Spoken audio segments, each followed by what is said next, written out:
Okay, malaka runwang, malaka changdar, malaka tiang, malaka tano kon dial neti nas dial.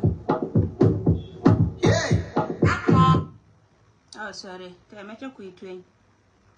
Neti nas dial, jinobin dial kon la lincoln no do tibiche dial ner kache nyor ka changa wal bakel ka pa diech. Ron ba dora dara wude jandara wude bakel biarar kamal. An lema yendi alo jen ranga ko be message on be share ka ne kon ko enta ka telo e jaw ka wa ni te pan nera ne dialo kono go nga kare mon ka afrika mun dan go an nera ne dialo kono go nga ka western world ke li wana dialo kono takatin ne te jenna ma ne dialo kono sinien rama biyo je warun te ner ka mala ne de kone cha male cha ngun nyal gwama brother kor male shi ner ka mal ma go dia brother an man nya yo shi ner ka male mal ma di long mam an ba barar ka gwada dung ti da me ko go gante ka message ma lo yo message me wa ka lo ner community chet ka me shi aleng tiang te ka woni ma te top te ka message ma te norar ko go re je go ba ma respond e ju community tin chal ka lo ner community ala ti te wala ti wale wa ka lo ner community ala ro ina na bro ka nga te lo kon ti new ti che barar ti dong de liang de gor ko kon ner community ka le ko nyin ko la kon ka la ni wan bad barar ko baro ka lo ner community before kan wo jina ma chinga tun wanga lwala wai wo je yo bi bolok mo wai wo je yo bi bolok ko jen je ga duwaran tun wanga lwal bangwa me tele me je me chi dal ka me jin lo we che jin nor we ro do cho me ko ngan folo jan la re je na ma so ko ku ka me chi ka wona before kan wo nya bai je wo kwa dia la kona te ko korte buddi ka kalia dore ko nang jo doran ka greta panga dorare loka andoran ka la jori ste ti jika ba ka mal ka chika bor ka mal cha rai ka gwani dial chika ba ka mal ka chika bor ka mal jana bi anan ka rodon ka elan wale wo doran ka liu mal jika agan message na me wa ka lo ne chika men cha lariya ka lo ni message tiang lo ne jo raja ka lo ne community iyo ma wete ma wawo martin bala chu balar kon ro dial ko chika lo ne ka rodin tin non ka message ne rai te kane ko kende la rana bak ba report be non be goro wajende na de ka barwai an man ba to ne rwai ne ka ba to ka jaw wana na balarin shi mar dia la kon la yana gur ka nore dia woro ya paneda ne ling yana me lara gatin kon ne shal ka kwar lo ka daro wala ko lo ka mate ka dorme shal ke Nairobi kana ramete ka South Sudan Kera iga ke pan but can't check can mention even today check up mention. Come in check up mention kaje. Loye ni jawana na chewe jeme la tuwa kati dialati kana mela kaide. Ani yo abara i karamena na nong tu ko jen shi tu de ko bana me be no ka bela. Ka be lunya ko tomner community me chewe wi don an go gan la na la kanga che cher kana de ko ke na ko de no titi banya ko to bayo ko to da ka men loye jo. Rai loye jo ka rai shi alin tiang en shi mare dia len go jene te ko kwar no de cha kwan ka iste no kon dan wan tin ga yo kan to wa ga tin kon char ka ga kon wa ka ko kan shi wa ka rai ka ko ba ko si ada ko wa ji ku me SPL aji min te pin wor ma char ka sa ba kir ma ya di te cha lo no men tan rai dia no go te ko kwar lo ka me cha ja e cha wa ka Nairobi anta me jene ja do lo kan de kon char ka lo no community ala go jen point de go de je go jene ba lo no ba ko wa ka party me te tin Raya ma jena raya da ne cha nunga rame ma no raya me cheri da ro che kanu ken yam ko ni jona nga wote ka bul chiang nuare mi cha toy mi la pat ka ne chiang te ka bul chiang nuare mi la pat ka ne chiang dor mi chal ka i Nairobi ka bul ma ta mate ti jere lat kasin ta jere lat kasin to akal sha ma la wona dole nyetin kana dole dole changa jojen point lat kasin ta ma kan dole nye dial la wo dole dole lo ni rodien ke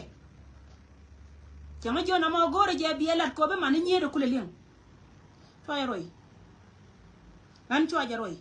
to abiet ka je ko go gore je batara ba kon gor rewda ga dungan lo ko te cha kispan ba ka ye nor dia lo je we cha la de dole dan shira me dan ne chinga no mate ja kai tela ga lo ka da raw ti je ti chi wo ko community go ken wa ga ko ne chal ke youth community wa ka jo ken wo cha kon mo yo ko ban ramat ka party SPL aji Pana da roti titin kono chal ka SPLA go kana party SPLA ji ka kanyin kon dino bi. Bruno go mala alar ka jete karama ti tiya yara mala tiya yara mata ka party da mi go kwartin. Shira ro de la par ka mi tiya ya lora bang aba go ka party mi shi ngane ne da kono ko la join ko ka je kan. Mala alar ka je shira ande tiya ri duele ala go be jenta bi ro tu duele ba go tiya she jenta ya na mo. Te kane de kam yo bodi de jien ka party ni dang rawti ti SPLA wo kan SPLA ji ti de na de ko kan ko wo kan ni te ka chet ka te ka kware ka kan party ndaro kan te ro jala na la ka na mo no go community mi nyore la wo je na community te pine ne di atin ko la kwar party ndaro kirana de la wo chet ya ta duel wet to duel ni ngwana na kwela tia tin tele rama banyi ni je pintin ka gwan wa tin tele rama wani je tin ka je ala na me tele je ka je ne da na ko yana da ne pan kan chion entity kan ka kan barar ka nuer community ba ye ba je go chi lo tia ko ngai je go wala tia iran ko wote ka gwa me je tin ka te gwa me we tin ka ne te kon te cha accuse rame je ne la ra je me jo do lo go do biara ko gore je go biangin bo ko gon che tere we ka afrika ka ta ga wal kete kel ka ye me cha ka message me message me gore de boy ko wala te ko ne ke la te tanki ne banus kamen banus ne ko chi dit kan kan du ma kan di lo ka ben kan ka pe de kala ne ke dia de ya la ye ne ke lu ye nori an go je ne che to de la kin cha jo di nori go ra ye la ri go jin point do mo wo to wo ban ka ye bi e post ye la ko bu comment ra wana kara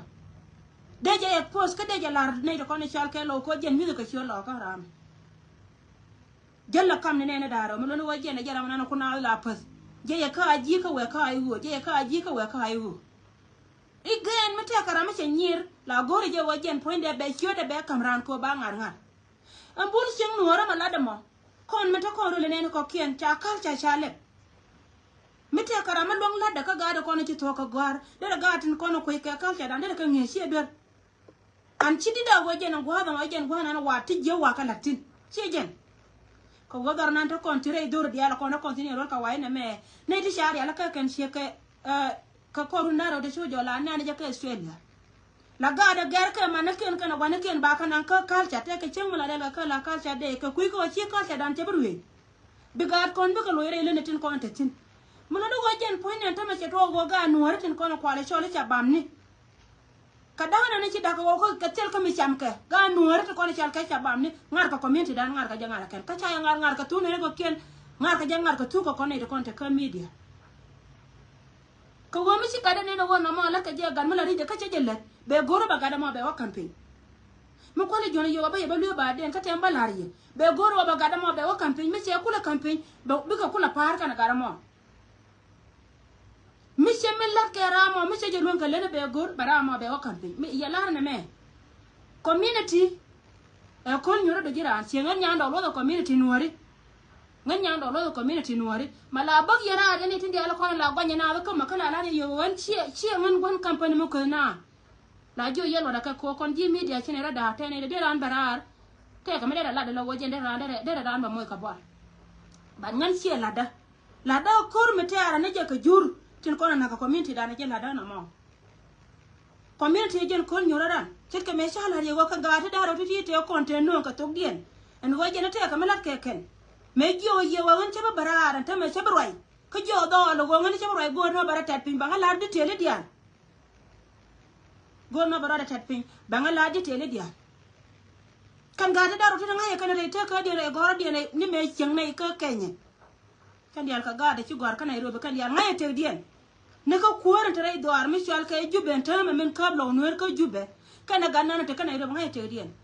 ngaye je wo gada me de ngulel ka ngaye je gada me chede chana me chede le jadi to na ko le jona je ti an ka jona gare go yena moye nga kay mesi mi bere klien ko ba ben kan mer community ko rame gore de airport mi ngara ko community ala gore je wode chiot gan community tin kono la future leaders de ka ngar ka nyire ka ke si ngaram ken meten gwa me ka ngar na ngar ngon te gwa da me ka ngara ngar ko no re dia ta gwa me ko gan ba wang na ba le ta gwa me ko ba gwantar ba nyo ko no go gwantar me le de le ngo keta ka company nen to kono tin kwa pay mala yana ne la don ka dia sera me singa mai pay a chan kiran ben ba te ka ate ke business de me ko ben ba je ben no ye chia ba advertise ka ran me jogo ra payment ko wo te gwa da me ke business kangan ba men ko prejere ka da go no do ro de lunga mite ka gan malen mo ko a ci ngaram kel kanedin kono de barar ka ner community be gor waje ne be campaign cete sin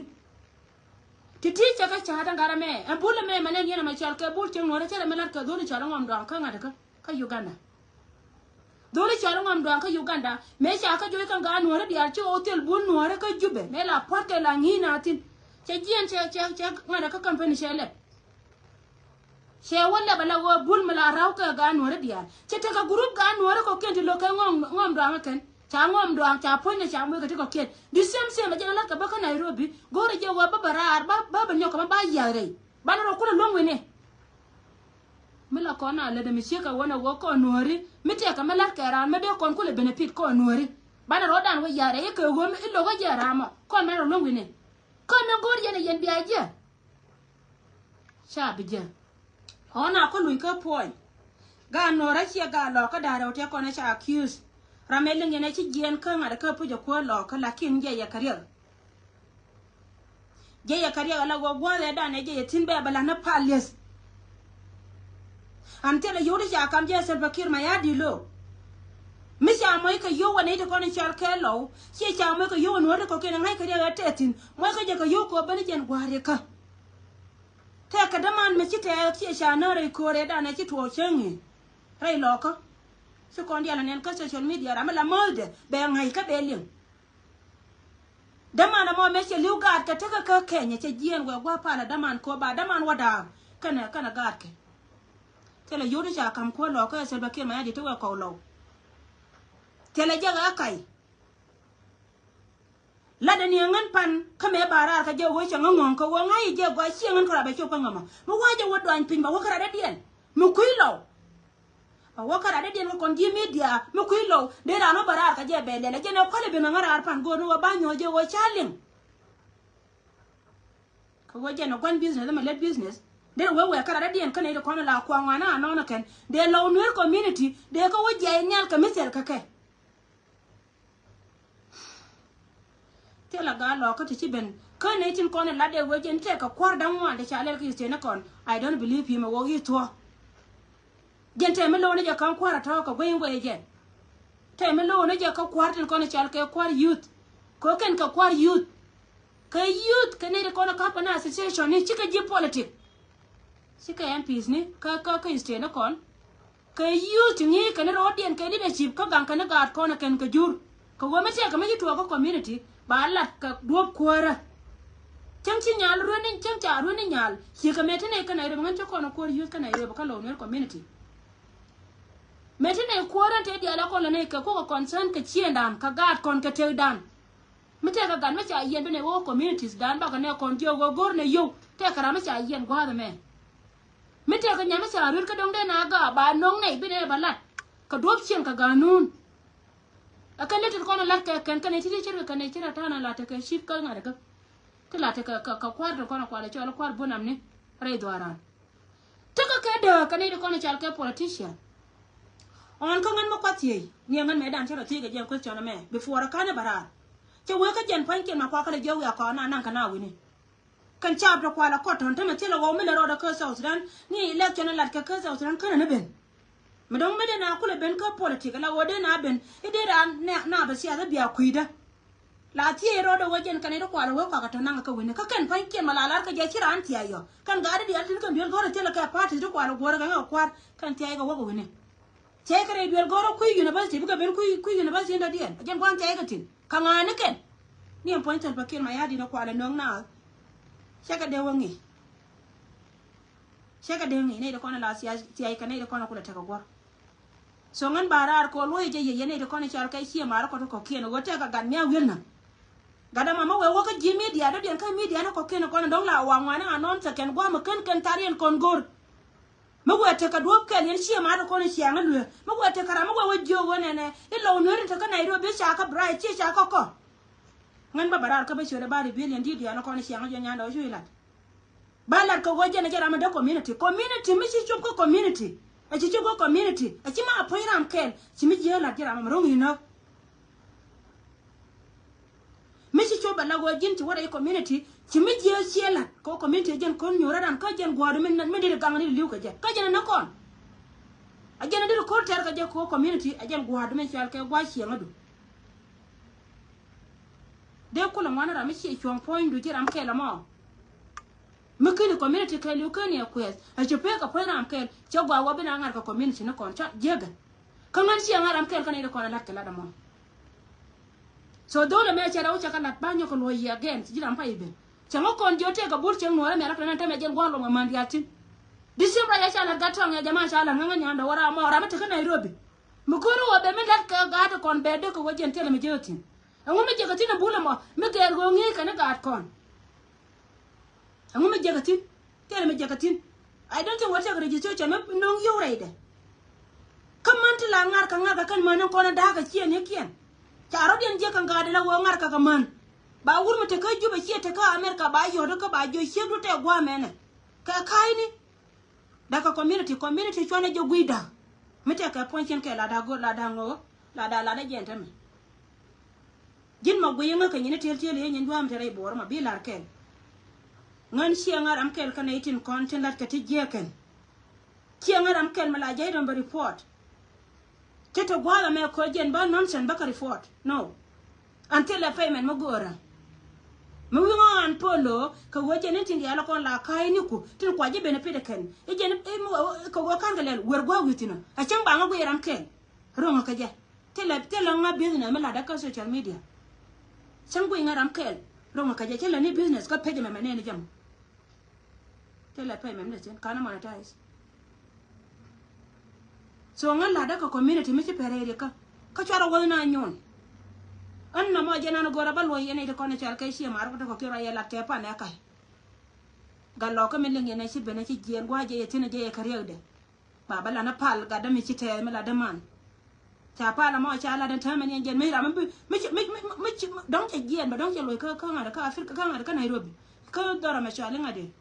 don ci loy rai wai ka South Sudan Kia dur ba wora mete ka juba mete ben ba tuwar kel kara mete ka Nairobi.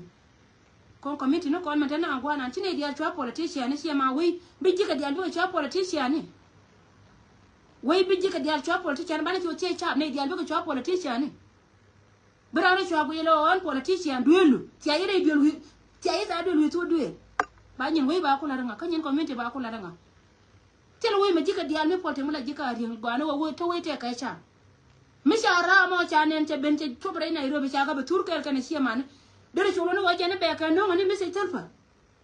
amo chia telka ta pai wo mo ka no gana me ko na din diala kon me take gwana take tinara na take interest de dere an wo gwada me wetin mulo no wajan point de dere joy ka dere wala mira me chi wote ka gwa me che wotin so kon chana rodan yon ka chana rodan ngar ngan chi ngaram kel mangar na ngar Sana bangar ngal mala yana ne la barar kan ga tun diala ko la politician la barar ko jona ra na tim dor kala roja karama na mi singa nen kegaran aga ka jela da jeli di jena ya ra ma kan ai jete amda la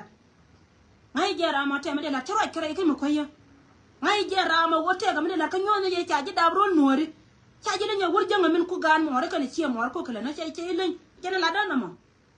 go ani je puje wo be ga na ka politician den wo ba community na ba ga bangar ngar ba future leaders tin kono ba gar kula jaka wobi ka narun ba ka ben ngar kanyir de yiti yankam ne ko dia pi wini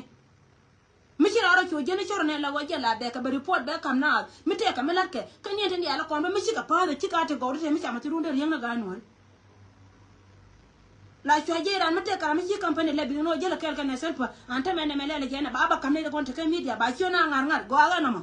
che go je ga ngani ngaram kel ko anga ko na wata ka ne ta te kel ka ye me jena biya nga pel ci ang gurga ja wiya gwa wiya tina la raja ye wolo ja je ka men ci ro de la ngan kan yen ti am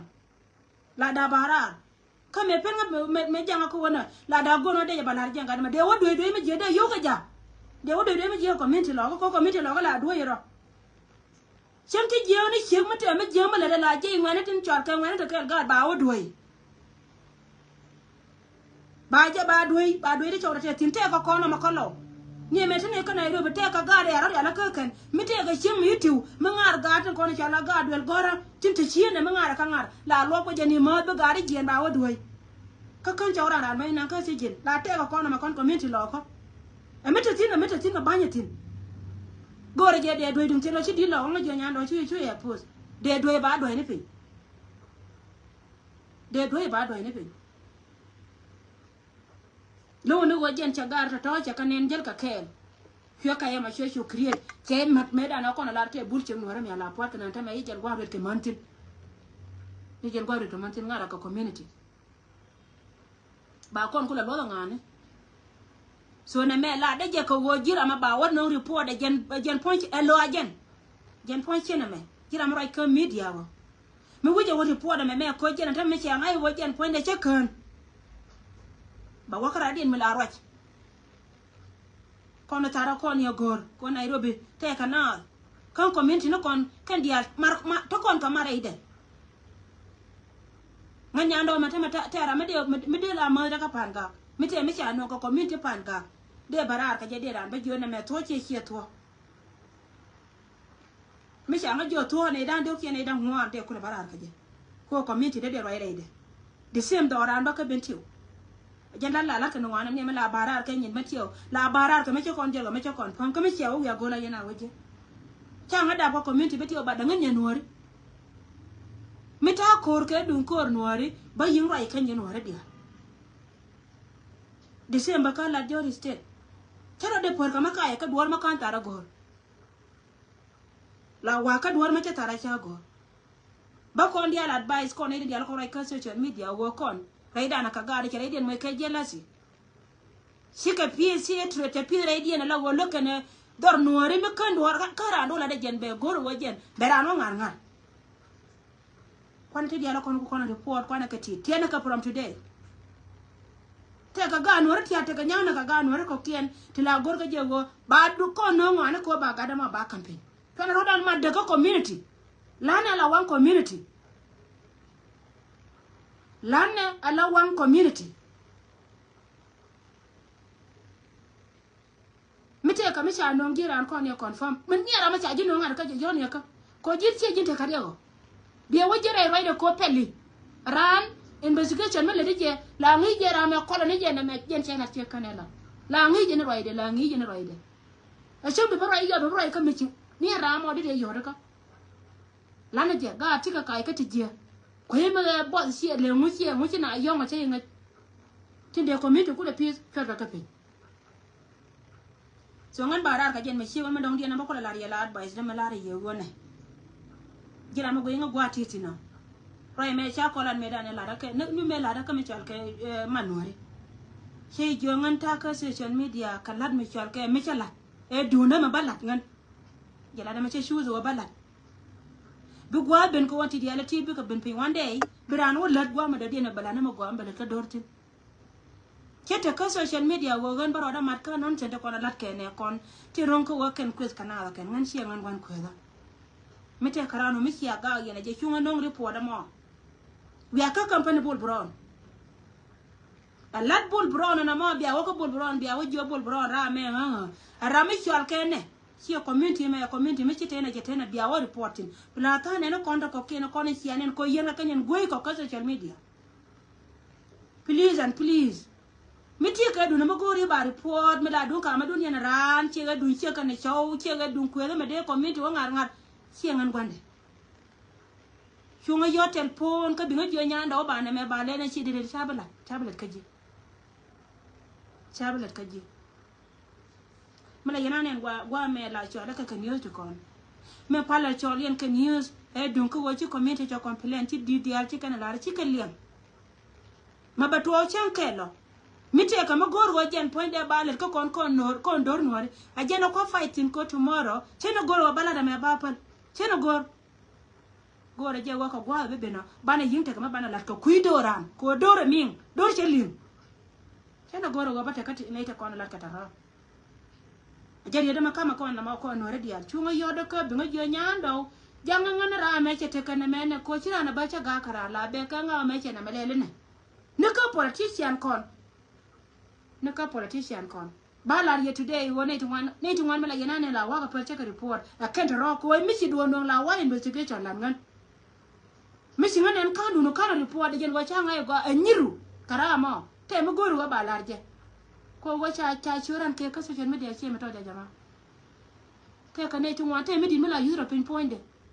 mino churan ka social media be no ka social media ko ga daro be no ka social media ko genera metere ni je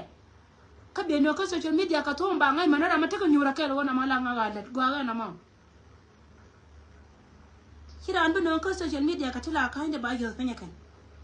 tili la ko te tere je gwa ta me chana kai kara an yan kanere kon te ke ge self me chana kai ke je lo kon la ja wa kwan wo kon me lat kon to kon ka fa wa me barar to dan me lat kon me ku yen community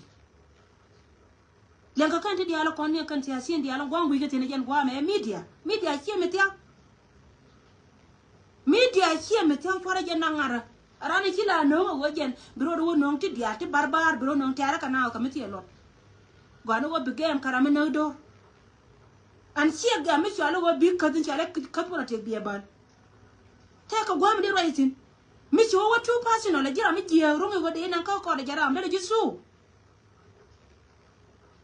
mi chi wo tu pasino ka ma don yana ran tele ti chale pasino tin ti bino ka social media bro ila mi good politician mi te ka mi ko claim karamo bielat ela dunwe si bo tu pasino chira an bo tu par bo chu ka te chide la tin chi janga no no cha ko na lauri no de na ka de na ti je la politician ba te ka ri kon de chumte so ngan barar ka ro ya tiang an cha ba polo ja ka ga lo ka da ro ti ko ngan der she du na te na ma chat te ma che der ye the good thing go gan chu kon ngai kana ngai du go ngai ye go yin da da ngai ye ni go ngai ra ma te ka Nairobi ka ngai ra ma te ka ju ngai ye je ara mi chine kon te ke ne te ke lo ko ra me ta tin ka ngai ka yi za Africa ka Nairobi chine kon te ke na ara ma na te ka ngai ye go la dum ngai je shi politician but ran community mi te kara mi je ga community mi kula politician na community cha da wajane te ne ke nan ka na ti la jel ka ka mon ta ngai ba ne ka community lo ngai je wo ngam de ja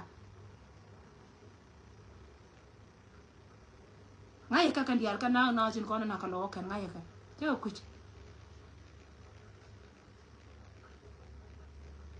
te ko ku ka na sin ka lo ka je ne kana bet ka je tia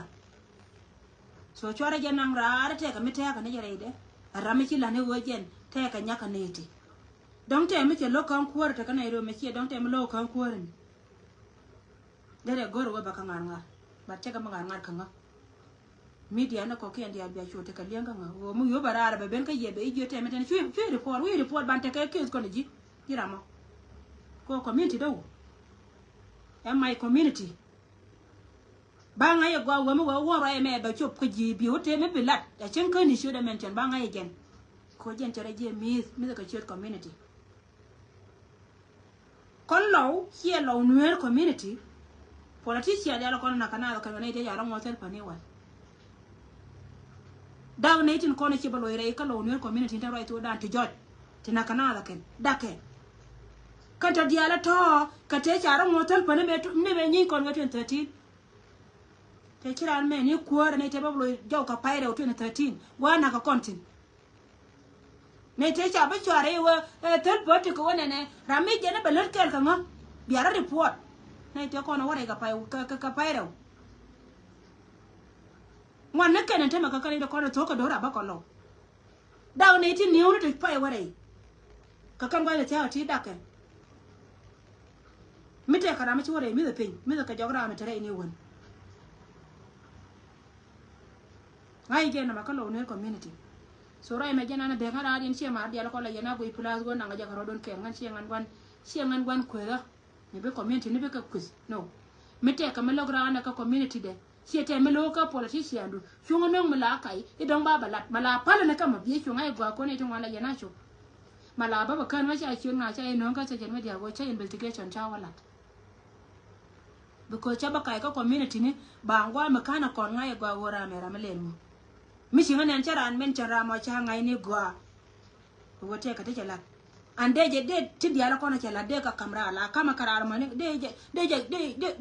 je pose be ngai gwa chela jela da na melada jela da na ma cheba barara ke ba na yari e singa na melele ne wa ma ka no cheba to ngan cheba to ka nga bul na na par ka Nairobi te ka gar de tin tinge ga noren ka kalsha ta ba bo lo ngan mi te mi je ga ma chango tin le tin jin ka char ba jira mo tana ka char le le mi community be ben ka jitin ko yin community de yanga na ka wan ka ka te mi de rana lat pala wala ne ni ndor mo ga ma chira ndu na ma ga lat bi ki wote ka nyir ka je ko je nde lat jin kan lo dung ni du kana char ka gol amula char ka ne je ka te mi char la jin bicho wotani jin ka nyawa la wo guyini je wo okay mi chira me changa lenye ba campaign kama na pin bikulo woni bia chope la wo joini chi ale peace kama na gena ka nga ba mate ma gori na biya ko je bune ma gori na ka biya je ko wacer kun ka gol binna bi nga na menong bi dor ko la wanya ma jen ta na mo ma la pis kana sina la pis ko kuna de so en rodien kuna cho na rodien pin so dite kana kono no ngara na kana konti no ngara raya na ke si anga kai lo kana go cha pik kana ken wonen ken krama yente ka jube kan wata ran ka jube kelo no wara na yi go kelo no wara iran talpa ne dia la konta ka jube ka jinubin ta ka jinube mi nyur melet ke NGO nyura ko sa Sudanese ta ka jinube mi nyur ma chingwa ka siang dor ko kien to nyu dore e sa Sudanese ta karamati al party ta mi nyur na re we ka jinube so dan sorry changa yo telephone kira na be chogo yego jena ka ne tin jere ko na lat ka ngane kan jaga kan baro da ko garar jena no ngara na maka jena lo jo ka jena ra dia ngan changa jiyo didi wo nya do ra kine ko ngala nga goy ka ne tidi changa yo da ka community changa jo chuje ya put ko wujo ya put ba ga ka ro dia lakin ma wete ka ma wa holen ka ko ne jimi dia da ko kene le nga bol bro ba barar ka baba la ro jenga ba ngai go jin tilnyen ba ngai go jin lar jene go ba ngai go jin ani ma wa barar ka chit community la ka gwa ba barar tino